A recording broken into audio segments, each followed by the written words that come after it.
होता है उसका पहला भाग होता है ब्रेन और दूसरा भाग होता है स्पाइनल कॉर्ड। हमने ब्रेन की संरचना और उसके विभिन्न भागों के बारे में अध्ययन किया था कि ब्रेन के कौन कौन से भाग होते हैं और उनके क्या क्या कार्य होते हैं, उनके बारे में हमने चर्चा की थी। आज हम पढ़ेंगे जो सीएनएस है उसका दूसरा भाग होता है स्पाइनल कॉर्ड, यानी जो मेरुरज्जु है उसके बारे में हम सामान्यतः अध्ययन करेंगे कि मेरुरज्जु है, ये इसकी लंबाई है वो लगभग 45 सेंटीमीटर लंबी होती है और इसका जो वजन है वो पाया जाता है लगभग 35 ग्राम। यानी जो मेरुरज्जु है उसकी लंबाई 45 सेंटीमीटर, वजन है वो पाया जाता है 35 ग्राम। ये जो मेरुरज्जु है वो मेडुला ऑब्लिंगेटा से प्रारंभ होकर करोटी के महारंध्र से निकलकर कशेरुक दंड की गुहा में स्थित होती है। मेरुरज्जु यानी मेरुरज्जु है वो कशेरुक दंड के अंदर क्या होती है, सुरक्षित होती है। जो मेरुरज्जु है इसका जो मुख्य कार्य है वो ये होता है कि जो शरीर से या ग्राही अंगों से जो सूचनाएं जाती हैं उन सूचनाओं को प्रेमस्तिष्क तक पहुंचाने का कार्य किसका है, मेरुरज्जु, या ब्रेन तक पहुंचाने का कार्य किसका है, मेरुरज्जु का होता है। यानी मेरुरज्जु है वो बहुत ही महत्वपूर्ण कार्य है वो संपादित करती है। इसमें दो प्रकार के द्रव्य होते हैं, गुस्सर द्रव्य और श्वेत द्रव्य पाए जाते हैं। गुस्सर द्रव्य जो होता है उसकी आकृति है वो तितली की आकृति के समान है वो पाई जाती है। अब हम बात करते हैं कि जो मेरुरज्जु है उसके मुख्य कार्य क्या होते हैं।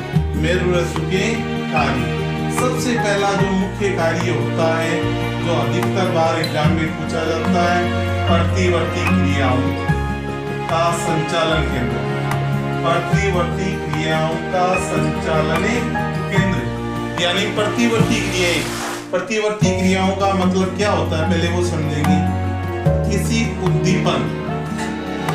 उद्दीपन के प्रति होने वाली क्रियाओं को, अचानक होने वाली क्रियाओं को कहा जाता है प्रतिवर्ती क्रियाएं कहा जाता है। यानी प्रतिवर्ती क्रियाएं किसी उद्दीपन के प्रति अचानक होती हैं और वो क्रियाएं कंट्रोल होती हैं मेरुरज्जु के द्वारा। जो प्रतिवर्ती क्रियाएं हैं वो दो प्रकार की होती हैं। पहली होती है सरल और दूसरी क्रिया जो कहलाती है उपार्जित प्रतिवर्ती क्रिया। सरल क्या होती है, सरल प्रतिवर्ती क्रिया का मतलब होता है जो जन्मजात होती है।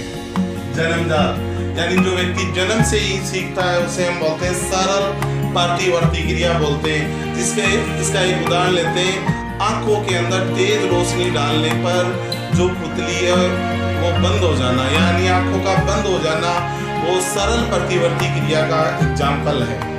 दूसरा हम लेते हैं उपार्जित।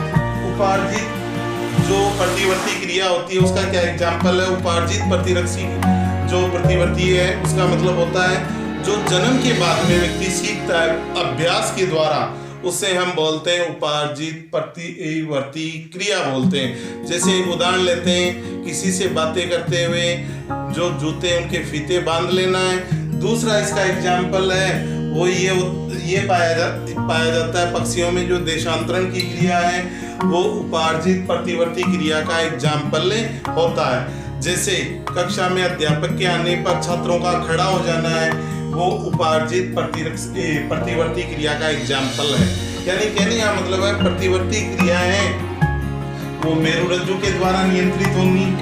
दूसरा जो प्रतिवर्ती क्रिया किसी उद्दीपन के प्रति होंगी, दो प्रकार की होंगी, सरल और उपार्जित। सरल और उपार्जित प्रतिवर्ती क्रिया पाई जाएंगी। अब हम पहला पॉइंट हो गया इसका कि प्रतिवर्ती क्रियाओं का संचालन केंद्र, और दूसरा जो कार्य है इसका वो ये होता है कि जो शरीर से जो सूचनाएं आती हैं और उन सूचनाओं को ये पहुंचाता है ब्रेन को, और ब्रेन से उन सूचनाओं को उन संबंधित या ग्राही अंगों तक पहुंचाने का कार्य है वो कौन करता है, मेरुरज्जु करता है। यानी मेरुरज्जु है वो समन्वय और नियंत्रण का कार्य करता है शरीर के अंगों और ब्रेन के मध्य। और इसके बाद में आता है कि मस्तिष्क के सभी कार्यों में सहायता करता है। सभी कार्यों में सहायता, मस्तिष्क के सभी कार्यों में सहायता चौथा पॉइंट आता है अनिच्छिक क्रियाओं में सहायता करता है। अनिच्छिक क्रियाएं वे होती हैं जिन पर हमारी इच्छा शक्ति का कोई नियंत्रण नहीं होता है, उनका समन्वय बनाने का कार्य किसका है? मेरु रज्जु का होता है। ये हो गया हमारा पॉइंट मेरु रज्जु। इसके बाद में हम जो दूसरा तंत्रिका तंत्र आता है वो पढ़ेंगे, और दूसरा तंत्रिका तंत्र आता है परिधीय तंत्रिका तंत्र। परिधीय तंत्रिका तंत्र है, इसके दो भाग हैं। पहला तो आता है कपालीय तंत्रिकाएं। कपालीय तंत्रिकाएं। दूसरा जो आता है पॉइंट वो आता है मेरु तंत्रिकाएं। मेरु तंत्रिकाएं ये पाई जाती हैं 12 जोड़ी, और ये पाई जाती हैं 31 जोड़ी। कपाली या क्रेनियल जो तंत्रिकाएं होती हैं ये 12 जोड़ी पाई जाती हैं। कितनी पाई जाती हैं? 12 जोड़ी। और ये 3 प्रकार की होती है, प्रेरक, चालक और मिश्रित। हम बात करते हैं प्रेरक चालक। एक उदाहरण लेके, जैसे वेगस तंत्रिका है। वेगस तंत्रिका सबसे लंबी तंत्रिका होती है, कपालीय तंत्रिका, और इस तंत्रिका आंतरांगों की क्रियाओं का नियंत्रित करती है, और ये मिश्रित तंत्रिका का एग्जाम्पल है। कपालीय तंत्रिका का एग्जाम्पल है, यानी प्रेरक और चालक दोनों प्रकार की होती है। दूसरा पॉइंट इसमें आता है मेरु तंत्रिकाएं। मेरु तंत्रिकाएं, मेरु रज्जु से जो तंत्रिकाएं निकलती हैं वो 31 जोड़ी है, वो पाई जाती हैं। शरीर के अलग अलग भागों को ये जाती हैं। इसके बाद में जो तंत्रिका तंत्र है, इसका जो लास्ट पॉइंट आता है वो आता है स्वायत्त तंत्रिका तंत्र। Point number 3। तीसरा पॉइंट है स्वायत्त तंत्रिका तंत्र। स्वायत्त तंत्रिका तंत्र। स्वायत्त तंत्रिका तंत्र इसके दो भाग हैं, अनुकंपी तंत्रिका तंत्र और दूसरा होता है परानुकंपी तंत्रिका तंत्र। ये जो स्वायत्त तंत्रिका तंत्र होता है, ये तंत्रिका तंत्र है, ये शरीर की आपातकालीन परिस्थितियों के लिए तैयार करता है। जैसे पहला है अनुकंपी तंत्रिका तंत्र। ये अनुकंपी तंत्रिका तंत्र है आपातकालीन परिस्थितियों का सामना करने के लिए तैयार करता है अनुकंपी तंत्रिका तंत्र, और इसमें ऊर्जा है वो वे होती है। ऊर्जा है वो वे होती है। दूसरा है प्रानुकंपी तंत्रिका तंत्र जो होता है, ये स्थिति को पुनः सामान्य करने का कार्य करता है। पुनः सामान्य करने का कार्य करता है। जैसे उदाहरण लेते हैं, अनुकंपी तंत्रिका तंत्र है वो हृदय की धड़कन को बढ़ाएगा, और परानुकंपी तंत्रिका तंत्र है उस क्रिया को सामान्य करने का कार्य करेगा। दूसरा उदाहरण लेते हैं, जैसे अनुकंपी तंत्रिका तंत्र है वो पुतली के विस्तारण की क्रिया करेगा, और जो परानुकंपी तंत्रिका तंत्र है वो इसे सामान्य करने का कार्य करेगा। यानी कहने का मतलब है अनुकंपी तंत्रिका तंत्र है वो हमें आपातकालीन परिस्थितियों का सामना करने के लिए तैयार करता है, और परानुकंपी तंत्रिका तंत्र है वो इसे पुनः सामान्य बनाने के लिए कार्य करता है। तो ये हमारा टॉपिक था ह्यूमन नर्वस सिस्टम। मानव का तंत्रिका तंत्र 3 भागों से मिलकर बना है। केंद्रीय तंत्रिका तंत्र, दूसरा होता है परिधीय तंत्रिका तंत्र, और तीसरा होता है स्वायत्त तंत्रिका तंत्र। ये 3 इसके तंत्रिका तंत्र के प्रकार आते हैं। तंत्रिका तंत्र के 3 प्रकार। अब हम इसका जो लास्ट पॉइंट है वो पढ़ेंगे, तंत्रिका कोशिका या न्यूरॉन की structure of A neuron. Structure of A neuron, तंत्रिका कोशिका या न्यूरॉन की संरचना। तंत्रिका कोशिका या जो न्यूरॉन है उसकी संरचना के कौन कौन से भाग पाए जाते हैं, उनके बारे में हम सामान्य है वो अध्ययन करेंगे।